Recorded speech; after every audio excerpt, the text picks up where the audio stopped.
నమస్తే, welcome to special drive. నేను పద్మ. తెలంగాణ రాష్ట్రంలో పోరు వేడెక్కనుంది. నగరపాలక ఎన్నికలకు ప్రధాన పార్టీలు నువ్వా నేనా అన్నట్లుగా పోటీ పడుతున్నాయి. పార్టీ గుర్తుపై జరుగుతున్న ఎన్నికలు కావడంతో అన్ని పార్టీలు ఆధిపత్యం కోసం ప్రయత్నిస్తున్నాయి కూడా. ఇక ప్రజలైతే ట్రెండ్ కాదు మార్పు కావాలి, మాటలు కాదు పనులు కావాలి అంటూ అగ్రనేతలకు స్వీట్స్ ఛాలెంజ్లు విసురుతున్నారు. ఇక రాజకీయ విమర్శలు ప్రతి విమర్శలు ప్రజల డిమాండ్లతో రాష్ట్రంలోని ప్రతి వార్డు ఉధృతంగా కానుంది. ప్రజాస్వామ్యం కేవలం ఢిల్లీ లేదా రాష్ట్ర రాజధాని నుంచి మాత్రమే కాదు, ప్రతి గల్లీ నుంచి మొదలవుతుంది. మన ఇంటి ముందు రోడ్డు, త్రాగునీరు, పారిశుద్ధ్యం వంటి ప్రాథమిక అవసరాలను శాసించేది పురపాలక ఎన్నికలు. పట్టణ ప్రాంతాల అభివృద్ధిలో పౌరుల భాగస్వామ్యాన్ని నిర్ధారిస్తూ స్థానిక స్వపరిపాలనకు ఈ ఎన్నికలు వెన్నెముకగా నిలుస్తాయి. ప్రస్తుతం తెలంగాణలో పోరు హోరెత్తుతోంది. మొత్తం 116 మున్సిపాలిటీలు, 7 నగరపాలక సంస్థల్లో పోలింగ్ జరగనుంది. ఈ ఎన్నికల షెడ్యూల్ను రాష్ట్ర ఎన్నికల సంఘం విడుదల చేస్తుంది. రాష్ట్ర ఎన్నికల కమిషనర్ రాణి కుముదిని ఈ వివరాలు వెల్లడించారు. ఫిబ్రవరి 11న ఒకే విడతలో పోలింగ్ నిర్వహించి 13వ తేదీన ఫలితాలు వెలువడతాయని ఆమె పేర్కొన్నారు. దీంతో గెలుపు కోసం రాష్ట్రంలోని ముఖ్య పార్టీలు సిద్ధమయ్యాయి. ప్రతి వీధి, ప్రతి కాలనీ అభివృద్ధి చేస్తాం, అలా చేయాలంటే ఈ ఎన్నికల్లో గెలవటం కీలకం అంటూ ప్రచారాలు చేస్తున్నారు. ఊరికి నిజమైన నాయకత్వాన్ని ఎన్నుకునే సమయం ఆసన్నమైందని వినూత్నంగా ప్రజలు ముందుకు వెళ్తున్నారు. ఇక ఈ ఎన్నికల పోరులో మహిళలు, యువత అత్యధికంగా పాల్గొనటం విశేషంగా నిలుస్తోంది. యువ అభ్యర్థులు 56% పైగా, అందులోనూ 40 ఏళ్ల లోపు వారు వార్డు మెంబర్లుగా గెలవటం కోసం శత ప్రయత్నాలు చేస్తున్నారు. ఇక అలాగే పురుష అభ్యర్థుల కంటే మహిళలే అధికంగా ఉన్నారు. మొత్తం పోటీదారుల్లో 6,500 మంది అంటే 50.27% మహిళా అభ్యర్థులు ఉన్నారని నివేదికలు చెబుతున్నాయి. 2020లో జరిగిన మున్సిపల్ ఎన్నికల్లో అప్పుడు రాష్ట్రంలో అధికారంలో ఉన్న బీఆర్ఎస్ అత్యధిక స్థానాలు గెలుచుకోగా, ప్రస్తుతం అధికారంలో ఉన్న కాంగ్రెస్ అన్ని కార్పొరేషన్లు, అత్యధిక పురపాలక సంఘాలను దక్కించుకోవడానికి గట్టి ప్రయత్నం చేస్తోంది. లోక్సభ నియోజకవర్గాల వారీగా మంత్రులకు ఇన్ఛార్జి బాధ్యతలు అప్పగించింది. నోటిఫికేషన్ రాకముందు నుంచే మంత్రులతో పాటు పీసీసీ అధ్యక్షుడు మహేష్ కుమార్ గౌడ్ నగరపాలక, పురపాలక సంస్థల్లో వివిధ కార్యక్రమాల్లో పాల్గొని ప్రచారానికి శ్రీకారం చుట్టారు. మంత్రులకు ఇప్పటికే దిశానిర్దేశం చేసిన ముఖ్యమంత్రి ఇన్ఛార్జి మంత్రుల పనితీరుకు ఈ ఎన్నికలు నిదర్శనంగా ఉంటాయని పేర్కొన్నట్లుగా తెలుస్తోంది. తమ నియోజకవర్గాల్లోని నగరపాలక, పురపాలక సంఘాలతో పాటు ఇన్ఛార్జీలుగా ఉన్న చోట గెలిపించుకోవడానికి పెద్ద ఎత్తున ప్రచారానికి ఏర్పాట్లు చేసుకున్నారు. ముఖ్యమంత్రి రేవంత్ రెడ్డి ఎన్నికలు జరిగే నగరపాలక, పురపాలక సంస్థల్లో కాకుండా సమీపంలోని గ్రామీణ ప్రాంతాల్లో 5 రోజుల పాటు రోజుకో సభలో పాల్గొనే అవకాశం ఉంది. ఇక ఏఐసీసీ రాష్ట్ర వ్యవహారాల ఇన్ఛార్జ్ మీనాక్షి నటరాజన్ వివిధ ప్రాంతాల్లో ఎన్నికల ప్రచారంలో పాల్గొనున్నారు. 2 ఏళ్లలో కాంగ్రెస్ ప్రభుత్వం చేపట్టిన, వచ్చే 3 ఏళ్లలో చేపట్టే కార్యక్రమాలు, అలాగే అభివృద్ధి పనులకు కేంద్ర నిధులివ్వకపోవడం, బీఆర్ఎస్ ప్రభుత్వ వైఫల్యాలపై ఎక్కువగా ప్రచారం చేయనుంది. లోక్సభ ఎన్నికల్లో 8 స్థానాలు గెలుచుకున్న బీజేపీ ప్రస్తుతం జరిగే అర్బన్ ఎన్నికల్లో మంచి ఫలితాలు సాధించాలనే ప్రయత్నాల్లో ఉంది. 7 నగరపాలక సంస్థలకు ఎన్నికలు జరుగుతూ ఉండగా ఇందులో 3 చోట్ల కమలం ఎంపీలున్నారు. నిజామాబాద్లో ఎంపీతో పాటు ఎమ్మెల్యే కూడా ఉండగా, కరీంనగర్ నుంచి కేంద్ర మంత్రి బండి సంజయ్, మహబూబ్ నగర్ నుంచి పార్టీ జాతీయ ఉపాధ్యక్షురాలు డీకే అరుణ ప్రాతినిధ్యం వహిస్తున్నారు. ఈ 3 బీజేపీ పూర్తిగా దృష్టి పెట్టింది. అలాగే 2 ఏళ్లలో కాంగ్రెస్ అన్ని రంగాల్లో విఫలమైందని, కేంద్రంలోని బీజేపీ ప్రభుత్వం రాష్ట్రానికి ఏమీ చేయలేదని ప్రజల్లోకి తీసుకెళ్లేందుకు బీఆర్ఎస్ వ్యూహరచన చేస్తుంది. గత ఎన్నికల్లో కాంగ్రెస్ ఇచ్చిన హామీలు ఏమీ నెరవేర్చలేదని బాకీ కార్డు పేరుతో ఇంటింటికి ప్రచారం చేయాలని నిర్ణయించింది. నగరపాలక, పురపాలక సంఘాల వారీగా నియమించిన ఇన్ఛార్జీలు, జిల్లా అధ్యక్షులు, ఎమ్మెల్యేలు ప్రచారంలో ముమ్మరంగా పాల్గొనున్నారు. కార్యనిర్వాహక అధ్యక్షుడు కేటీఆర్, శాసనసభలో పార్టీ ఉపనాయకుడు హరీష్ రావు వ్యూహ రచనతో పాటు ఎన్నికల బాధ్యులుగా ఉన్న వారికి దిశానిర్దేశం చేయడం ద్వారా ఎక్కువ స్థానాలు దక్కించుకోవాలనే ప్రయత్నాల్లో పార్టీ ఉంది. ఎన్నికల్లో పోటీ చేసే అభ్యర్థులకు నో డ్యూస్ నిబంధన పెట్టడం పురపాలక శాఖకు కలిసొచ్చింది. 7 కార్పొరేషన్లు, 116 మున్సిపాలిటీల పరిధిలో బరిలోకి దిగాలనుకునే అభ్యర్థుల్లో బకాయిలు ఉన్న వారికి పోటీ చేసే అవకాశం లేదు. దీంతో ఎన్నికల్లో పోటీ పడే వారి పేరిట, వారి కుటుంబ సభ్యుల పేరిట ఉన్న బకాయిలను చకచకా చెల్లించారు. జనవరి 28 నుంచి 30వ తేదీలోపు 22 కోట్ల బకాయిలు చెల్లించారని అధికారులు చెబుతున్నారు. ఇక ఇదిలా ఉంటే పురపోరులో శ్రీమంతులకే పార్టీలు టికెట్లు ఇస్తున్నాయంటూ నిజమేంటంటే, పట్టణాలు, నగర ప్రాంతాల రాజకీయాలను ప్రభావితం చేసే ఈ ఎన్నికల్లో పోటీకి వివిధ రంగాల వారు ఆసక్తి చూపడం సహజం. ప్రజాప్రతినిధిగా ఎన్నికై వారి ప్రాంతంలో ప్రజలకు సేవ చేయాలనే భావనతో ముందుకు రావడం స్వాగతించాల్సిన విషయమే. గతంలో ప్రజా జీవితంలో ఉన్నవారు, రాజకీయాల్లో క్రియాశీలకంగా ఉన్నవారే పోటీ చేసేవారు. ప్రస్తుతం ఎన్నికలంటే ఖర్చుతో కూడిన వ్యవహారంగా మారడంతో రాజకీయ పార్టీకి అభిమానులుగా ఉన్నవారు, సమాజం పట్ల అవగాహన, సేవాభావం కలిగిన వారు పోటీకి వెనుకడుగు వేస్తున్నారనేది పచ్చి నిజం. మారిన పరిస్థితులకు అనుగుణంగా శ్రీమంతులకే ప్రధాన పార్టీలు ప్రాధాన్యమిస్తున్నాయనే ప్రస్తుతం రాజకీయంగా బహిరంగంగా నడుస్తున్న చర్చ, వ్యాపారులు కేవలం వార్డు కౌన్సిలర్ పదవి కోసం రాజకీయాల్లోకి రావటం లేదు. ఆయా పట్టణాల్లో చైర్మన్ పీఠాలపై కన్నేశారు. అధ్యక్ష స్థానం కోసం ఆశావహులుగా ఉన్న వారితోనే ప్రధాన పార్టీలు ఎన్నికల ఖర్చు పెట్టిస్తాయి. ఆ మేరకు ఖర్చు భరించే ఆర్థిక స్తోమత ఉన్నవారిని నాయకత్వం అన్వేషిస్తున్న క్రమంలో అందివచ్చిన అవకాశాన్ని వదులుకోకూడదని కోట్లు పెట్టేందుకు సిద్ధమవుతున్నారు.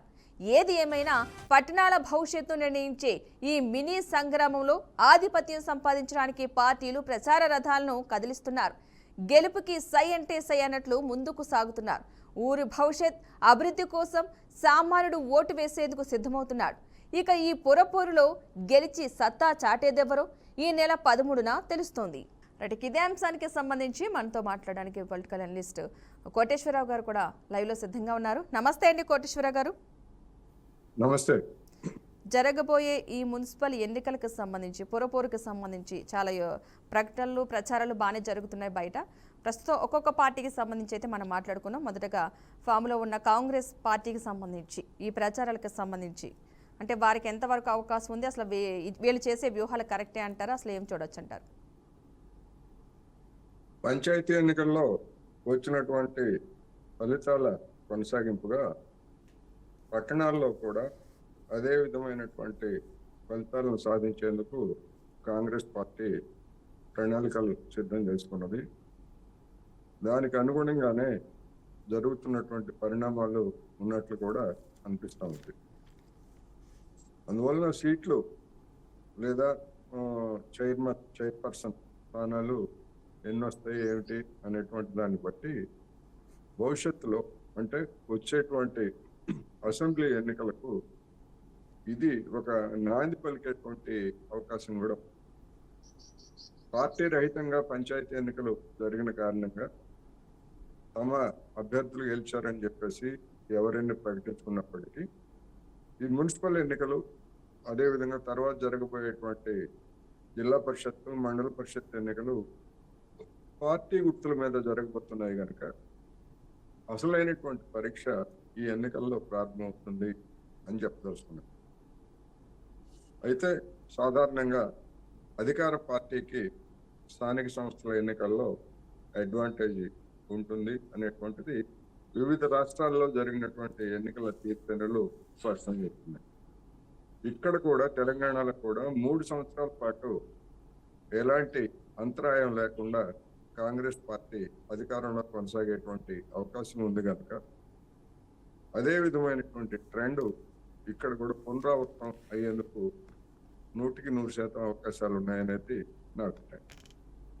రెండోది, పంచాయతీ ఎన్నికల్లో ఒకే పార్టీ నుంచి, అది కాంగ్రెస్ అయినా లేదా బీఆర్ఎస్ అయినా కానీ 2-3 అభ్యర్థులు పోటీ పడినప్పుడు గెలిచినటువంటి వాళ్ళని తమ ఖాతాలో వేసుకున్నటువంటి దాన్ని మనం చూసాం. ఈసారి దానికి అవకాశం లేకుండా పార్టీ బీఫారాలు ఇచ్చిన కారణంగా అభ్యర్థి ఒకళ్ళే ఉంటారు. అసంతృప్తివాదులు ఎవరైనా ఉండేట్లయితే వాళ్ళు చేసేటువంటి డిజరప్షన్ లేకపోతే చేసేటువంటి హాని పరిమితంగానే ఉంటుంది అనేది కూడా ఈ సందర్భంగా చెప్పదలుచుకున్నా.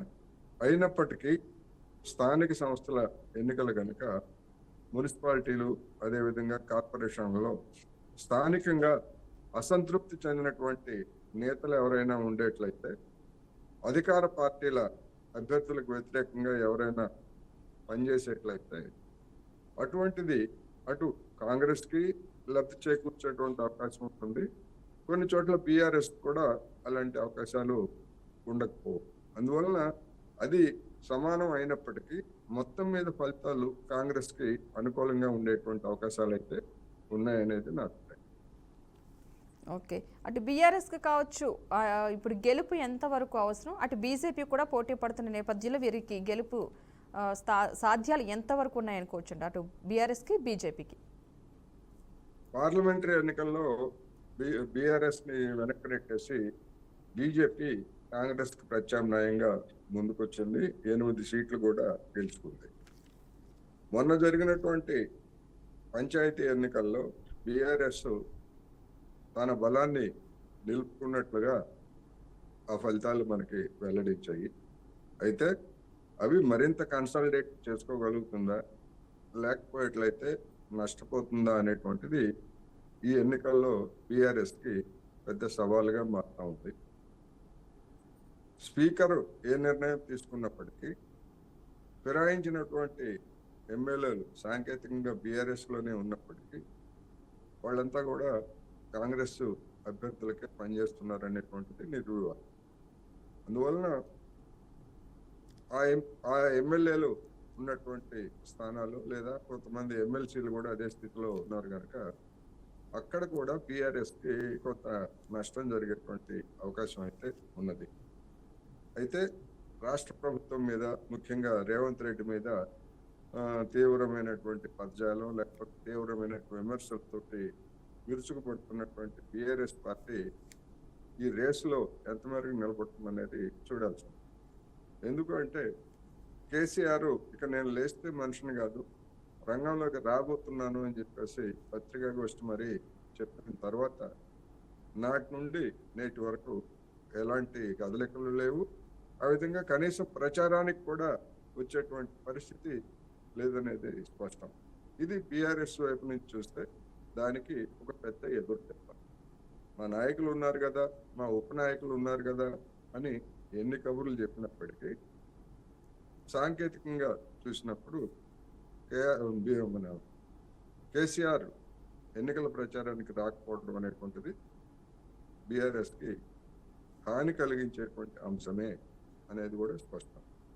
రెండోది, ఈ ఎన్నికల్లో మరొక ప్రతికూలమైనటువంటి అంశం ఏంటంటే 42% బీసీ రిజర్వేషన్లకు వ్యతిరేకంగా కోర్టులో కేసు దాఖలు చేసినటువంటి మాధవరెడ్డి అనేటువంటి వ్యక్తికి బీఆర్ఎస్ పార్టీ మున్సిపల్ ఎన్నికల్లో పోటీ చేసేందుకు సీట్ ఇచ్చిందనేటువంటిది బీసీ సంఘాలు, అదేవిధంగా కవిత కూడా ఆమె ధ్వజమెత్తుతున్నటువంటి చూసినప్పుడు ఖచ్చితంగా ఈ అంశం కూడా బీఆర్ఎస్కి నష్టం కలిగించేదే అనేది కూడా నేను ఈ సందర్భంగా చెప్పవచ్చు.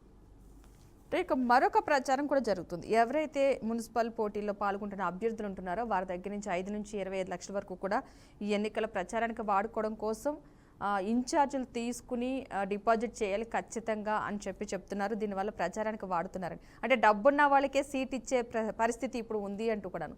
నిజమే అంటారా? మరి ఇలా జరిగితే ఎలా? ఈ ఎన్నికల్లో నాకు తెలిసినంత వరకు వామపక్షాలు మినహా వాళ్ళు చాలా పరిమితంగానే పోటీ చేస్తున్నారు. వాళ్ళు మినహా మిగిలినటువంటి 3 ప్రధాన పార్టీలకు చెందినటువంటి వాళ్ళు కూడా డబ్బు ఉన్నటువంటి వాళ్ళే, 99% మంది వరకు డబ్బు ఉన్నటువంటి వాళ్ళే, అర్ధబలం అంగబలం కూడా ఉన్నటువంటి వాళ్ళనే ఆయా పార్టీలు రంగంలోకి దించాయనేటువంటిది స్పష్టం. ఎందుకంటే అసెంబ్లీ ఎన్నికల్లో ఏ విధంగా అయితే ఓట్లు కొనుగోలు చేశారో ఈ ఎన్నికల్లో కూడా పెద్ద ఎత్తున అభ్యర్థులు ఓట్లు కొనుగోలుకు అవసరమైనటువంటి సరంజామాన్ని కూడా సిద్ధం చేసుకుంటున్నారు అనేటువంటి వార్తలు వస్తున్నాయి. మనం చూసాం, కోదాడలో ఒక వార్డులో ఏకగ్రీవం అవటాన్ని నిరసిస్తూ మాకు వచ్చేటువంటి డబ్బులు పోగొట్టారు మీరు అని చెప్పేసి అక్కడ ఉన్నటువంటి ఆ వార్డులో ఉన్నటువంటి ఓటర్లు నిరసన తెలియజేస్తూ వీధుల్లోకి వచ్చారనేటువంటిది మనం వార్తలు చూసాం. అంటే దాన్ని బట్టి ఏంటంటే ఏ పార్టీకి వేయదలుచుకున్నప్పటికీ, అభిమానాలు ఎలా ఉన్నప్పటికీ ఆ పార్టీకి ఓటు వేసిన డబ్బులు తీసుకోకుండా, ఆయా పార్టీల అభ్యర్థుల దగ్గర డబ్బులు తీసుకోకుండా ఓటు వేయడానికి జనం సిద్ధంగా లేరు అనేటువంటి దానికి కోదాడ ఉదంతం అనేటువంటిది ఒక సూచిక. అందువలన ఖచ్చితంగా మద్యం, డబ్బు, ప్రలోభాలు, బెదిరింపులు, అదిరింపులు ఇవన్నీ కూడా ఈ మున్సిపల్ ఎన్నికల్లో చోటు చేసుకునేందుకు అవకాశం ఉన్నాయని చెప్పాలి. అంటే ఇక్కడ మరొక అంశం, మున్సిపల్ చైర్మన్ అభ్యర్థిని ప్రకటించకుండా అన్ని పార్టీలు కూడా చాలా వ్యూహాత్మకంగా ఉంటున్నాయి. అంటే 2020లో అభ్యర్థులను ప్రకటించడం వల్ల సొంత పార్టీ వాళ్ళే ఓడిపోయేలా ప్రయత్నాలు చేస్తారు అన్న ప్రచారం వల్ల ఇలాగా అభ్యర్థులను ప్రకటించలేదు అనుకోవచ్చు అంటారా, లేదంటే ఆచితూచి వ్యవహరిస్తున్నారు అనుకోవచ్చు అంటారు? ఏ పార్టీ కూడా అభ్యర్థులను ప్రకటించలేదు కాబట్టి, అదే చైర్మన్ పదవికి సంబంధించి. ఆ విధంగా కనుక ప్రకటించేట్లయితే మిగిలినటువంటి ఆశావాహులు ఆ అభ్యర్థి మీద కేంద్రీకరించి ఓడించేందుకు అవకాశం ఉంది. రెండోది, ఎట్లాగూ అధిష్టాన వర్గాలు పలానా వారిని నిర్ణయించాయి గనక మనకు అటువంటి అవకాశం లేదు గనక మనం ఎందుకు గట్టిగా పనిచేయాలి అని చెప్పేసి ఊరుకునేటువంటి అవకాశం, అంటే ఇంటికే పరిమితం అయ్యేటువంటి అవకాశాలు కూడా ఉన్నాయి. అందువలన ఆ విధమైనటువంటి అవకాశాన్ని పార్టీలకు ఇవ్వకుండా బండి గుర్రానికి గడ్డి కర్ర ఆశ చూపినట్టుగా అన్ని పార్టీలు కూడా ముందు గెలవండి తర్వాత చూద్దాం అనేటువంటి పద్ధతుల్లో ఈ అభ్యర్థుల్ని ఒక ఉత్కంఠ రేపే విధంగా నిలిపాయి అనేది మనకు స్పష్టం. అందువలన అది అన్ని పార్టీలు చేస్తున్నాయి. బీజేపీ కావచ్చు, బీఆర్ఎస్ కావచ్చు, కాంగ్రెస్ కావచ్చు, అన్ని పార్టీలు చేస్తున్నాయని స్పష్టం. రైట్.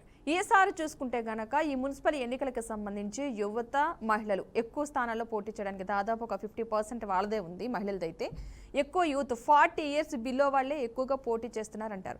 అంటే ఈసారి యూత్లో కూడా కాస్త వెళ్ళాలి, మేము మా ఊరికి, మా గ్రామాన్ని అభివృద్ధి చేయాలి, మా మున్సిపాలిటీని అభివృద్ధి చేయాలని అని ఒక ఉద్దేశంతో వెళ్తున్నారు అనుకోవచ్చు. అంటే యూత్ కూడా రాజకీయాల్లోకి వస్తున్నారు అనుకోవచ్చు అంటారు ఇప్పుడు ఉత్సాహంగాను. దాని గురించి మాట్లాడుకోబోయే ముందు మూడో పార్టీ బీజేపీ గురించి కూడా మనం కొన్ని విషయాలు చెప్పుకోవడం అవసరం. మీరు ఇంట్రోలో చెప్పినట్టుగా నిజామాబాద్, కరీంనగర్, మహబూబ్ నగర్ నియోజకవర్గాల్లో ఆ పార్టీ ఎంపీలు ఉన్నారు.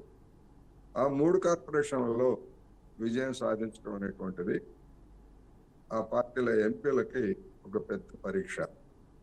అదేవిధంగా మిగిలినటువంటి పట్టణాల్లో కూడా బీజేపీ పెర్ఫార్మెన్స్ అనేటువంటిది అది చెప్తున్నట్టుగా బీఆర్ఎస్ మేమే ప్రత్యామ్నాయం, పట్టణాల్లో మాదే హవా అనేటువంటి క్లెయిమ్ ఎంత మేరకు నిజము కాదు అనేటువంటిది ఈ ఎన్నికలు స్పష్టం చేస్తాయి. దీని ఫలితాలు వచ్చేటువంటి గ్రామీణ ప్రాంతాల ఎన్నికల మీద, అంటే జెడ్పీటీసీ, ఎఫ్పీటీసీ ఎన్నికల మీద కూడా దాని బీజేపీ మీద ప్రభావం పడుతుంది. ఒక బీజేపీ కాదు, బీఆర్ఎస్, కాంగ్రెస్ మీద కూడా ఎటువంటి ప్రభావం పడేటువంటి అవకాశం. ఇక యూత్ ఎక్కువ మంది పాల్గొంటున్నారు అంటే దీనిలో 2 రకాలు. యూత్ సహజంగానే స్థానిక సంస్థలని సోపానాలుగా చేసుకొని భవిష్యత్తులో తమ రాజకీయ ప్రస్థానానికి ఈ ఎన్నికల్ని సోపానాలుగా చేసుకోవడానికి ఏ ఎన్నికలైనా, ఏ రాష్ట్రమైనా కానీ యూతే ఎక్కువ మంది ఎన్నికల్లోకి దిగుతారు అనేటువంటిది ఒక వాస్తవం.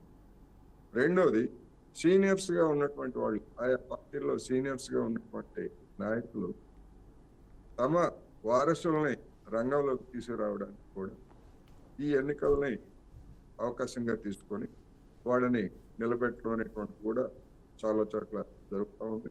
అందువలన ఈ వారసత్వ రాజకీయాలు, దాంతోపాటు భవిష్యత్తులో తమ యొక్క అదృష్టాన్ని పరీక్షించుకునేందుకు లేదా తమ సత్తాను పార్టీల ముందు ప్రదర్శించుకునేందుకు యువతరం నాయకులు ఈ ఎన్నికల్లో పోటీ చేస్తున్నారు అనేటువంటిది కూడా మనకి ఆ ధోరణి కూడా కనిపిస్తాం. ఓకే.